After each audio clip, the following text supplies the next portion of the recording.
Assalamualaikum warahmatullahi wabarakatuh.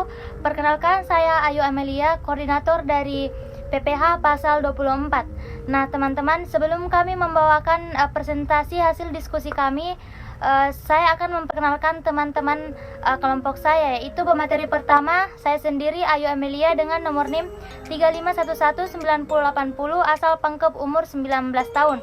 Selanjutnya pemateri kedua yaitu Reski Aulia Firdaus dengan nomor NIM 35119093 asal Makassar, umur 21 tahun.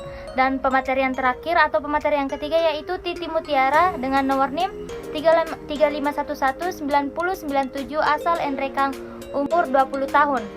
Nah, kami berasal dari kelas 2D D3 Administrasi Bisnis.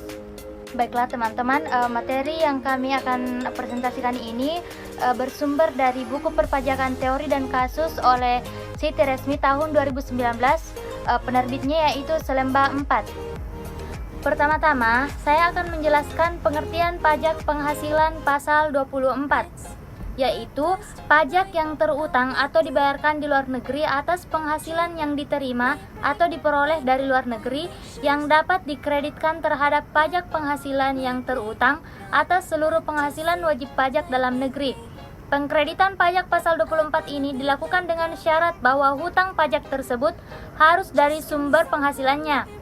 Pajak atas penghasilan yang terutang di luar negeri adalah pajak yang berkenaan atas usaha atau pekerjaan di luar negeri, dan pajak penghasilan yang dibayarkan di luar negeri adalah pajak atas penghasilan dari modal dan penghasilan lainnya di luar negeri, misalnya bunga, dividen, royalti, dan lain-lain. Nah, selanjutnya permohonan kredit pajak luar negeri yaitu pajak yang terutang atau dibayar di luar negeri akan dapat dikreditkan, tetapi dengan syarat wajib pajak menyampaikan surat permohonan kepada Direktur Jenderal dengan dilampiri yang pertama yaitu laporan keuangan tentang penghasilan yang berasal dari luar negeri. Yang kedua, fotokopi surat pemberitahuan pajak yang dapat disampaikan di luar negeri. Dan yang ketiga, dokumen pembayaran pajak di luar negeri. Selanjutnya, tujuan dan metode dari PPH pasal 24, yaitu tujuan meringankan beban pajak ganda yang dapat terjadi karena pengenaan pajak atas penghasilan yang diterima atau diperoleh dari luar negeri. Dan metodenya yaitu penggabungan penghasilan dari luar negeri. Selanjutnya, subjek dan objek PPH 24. Yang menjadi subjek PPH pasal 24 yaitu wajib pajak dalam negeri yang terutang pajak atas seluruh penghasilan, termasuk penghasilan yang diterima atau diperoleh dari luar negeri. Sedangkan yang menjadi objek PPH pasal 24 adalah penghasilan yang berasal dari luar negeri. Demikianlah materi yang saya bawakan dan akan dilanjutkan oleh teman saya Reski Aulia Firdaus. Terima kasih. Baik, saya Reski Aulia Firdaus akan melanjutkan materi selanjutnya, yaitu besarnya kredit pajak yang diperbolehkan. Secara ringkas, besarnya kredit pajak luar negeri diperbolehkan oleh PPH pasal 24 adalah nilai terendah di antara tiga penghitungan di bawah ini. Yang pertama itu total PPH terutang. Yang kedua, penghasilan neto luar negeri ditambah dengan penghasilan kena pajak dan dikali dengan total PPH terutang. Dan yang ketiga yaitu PPH yang terutang atau dibayar di luar negeri. Dengan catatan, yang pertama total PKP sama dengan penghasilan dari dalam negeri dan juga dari luar negeri. Kemudian total PPH terutang sama dengan tarif pasal 17 dikali dengan total PKP. Dan yang ketiga yaitu penghasilan yang terutang atau dibayar di luar negeri sama dengan tarif pajak luar negeri dikali dengan penghasilan di luar negeri. Dan yang terakhir yaitu besarnya PKP sebagai dasar penghitungan total PPH terutang, tidak memasukkan penghasilan yang PPH-nya bersifat final. Kemudian saya akan memberikan contoh perhitungan PPH 24, di mana PT Putrajaya yang beralamat di Yogyakarta memperoleh penghasilan neto pada tahun 2016 sebagai berikut. Yang pertama, penghasilan dari dalam negerinya sebesar 500 juta rupiah, kemudian penghasilan dari luar negerinya sebesar 500 juta rupiah juga, dan tarif pajak yang berlaku adalah 20%. Baik, saya akan menghitungnya. Yang pertama, kita akan menghitung total PKP-nya. Total PKP-nya, di mana penghasilan dalam negeri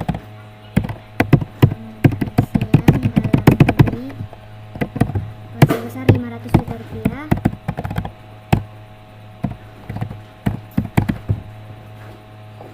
Sebesar 500 juta rupiah kita jumlahkan dengan penghasilan luar negeri. Penghasilan luar negeri yang sebesar 500 juta rupiah juga. Kemudian hasilnya yaitu 1 miliar rupiah. Jumlah penghasilan neto sama dengan PKP karena tidak terdapat kompensasi kerugian ataupun pengurangan yang lain. Kemudian kita masuk ke step yang kedua, yaitu menghitung total PPh terutang. Total PPh di mana tarif PPh pasal 17 dikali dengan penghasilan kena pajak dikali dengan PKP penghasilan kena pajak, yaitu tadi tarif PPh pasal 17 nya sebesar 25% dan kita kalikan dengan penghasilan kena pajaknya tadi yaitu sebesar 1 miliar rupiah. Ini tadi total PKP nya, maka hasilnya adalah 250 juta rupiah. Maka total PPh terutangnya sebesar 250 juta rupiah. Kemudian step ketiga yaitu kita akan menghitung PPh maksimum dikreditkan sesuai perbandingan penghasilan.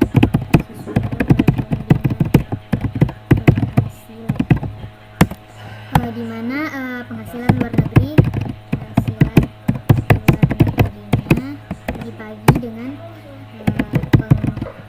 penghasilan kena pajak, kemudian dikali dengan total PPh terutang.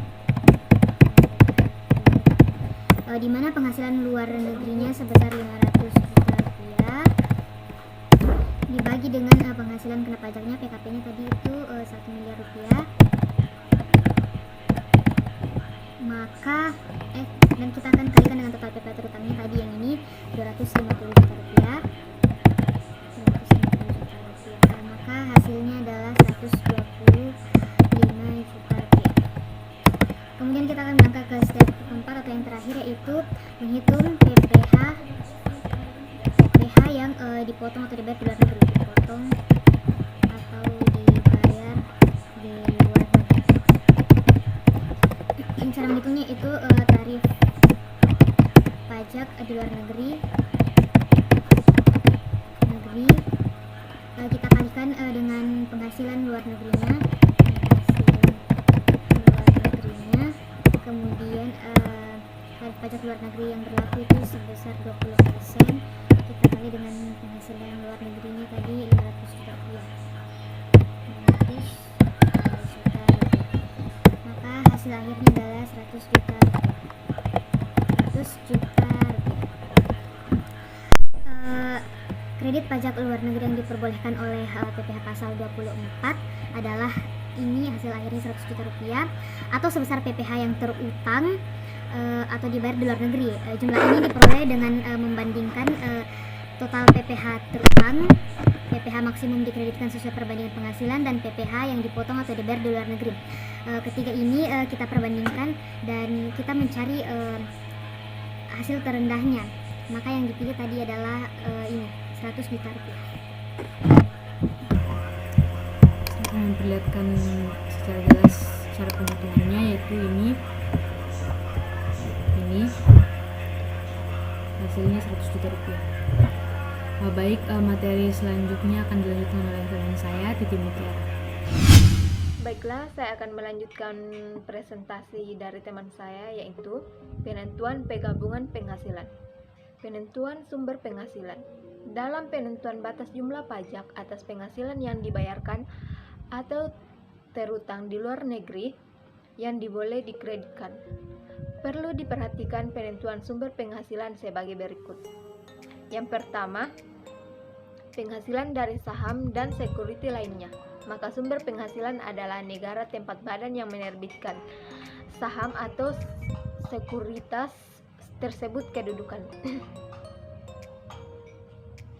Yang kedua, penghasilan berupa bunga, royalti, dan sewa sehubungan dengan penggunaan harta bergerak. Maka sumber penghasilan adalah negara tempat pihak yang membayar atau dibebani bunga, royalti, atau pembangun harta tersebut berada atas berkedudukan. Yang ketiga, penghasilan berupa sewa. Sehubungan dengan penggunaan harta tak bergerak, maka sumber penghasilan adalah negara tempat harta tersebut terletak. Yang keempat, penghasilan berupa imbalan sehubungan dengan jasa, pekerjaan, kegiatan, dan sumber penghasilan adalah negara tempat pihak yang membayar atau dibeban imbalan tersebut berada atau berkedudukan. Yang kelima, penghasilan berupa bentuk usaha tetap, maka sumber penghasilan adalah tetap. Bentuk usaha tetap tersebut menjalankan usaha atau melakukan kegiatan. Selanjutnya yaitu contoh penghasilan penggabungan. Selama tahun 2016, PT Ananda yang berasal di Yogyakarta menerima dan memperoleh penghasilan neto yang bersumber dari luar negeri sebagai berikut rinciannya. Yang pertama, laba usaha di Singapura dalam tahun pajak 2016 sebesar 500 juta. Yang kedua, dividen atas kepemilikan saham pada XLTD di Australia sebesar 200 juta, yaitu berasal dari keuntungan tahun 2014 yang ditetapkan dalam rapat pemegang saham tahun 2015 dan baru dibayarkan pada tahun 2016. Yang ketiga, dividen atas penyertaan saham 70% pada Y Corporation di Hong Kong yang sahamnya tidak diperdagangkan di Bursa Efek sebesar 60 juta, yaitu berasal dari keuntungan tahun 2015 yang berdasarkan keputusan Menteri Keuangan ditetapkan akan diperoleh pada tahun 2016. Yang keempat, bunga obligasi pada SET INC di Kuala Lumpur dihitung sebesar 80 juta setiap semester dan diterima pada setiap semester dengan rincian sebagai berikut. Bagian A, bunga semester 1 tahun 2016 diterima pada bulan September tahun 2016. Bagian B, bunga semester 2 tahun 2016 diterima pada bulan Maret 2017. Penghasilan yang bersumber dari luar negeri dalam contoh-contoh yang digabungkan dengan penghasilan dalam negeri tahun pajak 2016 adalah penghasilan nomor 1, 2, 3, dan 4A. Penghasilan nomor 4B digabungkan dengan penghasilan dalam negeri tahun pajak 2017. Demikianlah presentasi dari kelompok kami dari kelompok PPH Pasal 24. Kurang dan lebihnya mohon dimaafkan. Mudah-mudahan bermanfaat bagi kita semua, khususnya bagi kelompok kami sendiri. Saya akhiri dengan ucapan wassalamualaikum warahmatullahi wabarakatuh.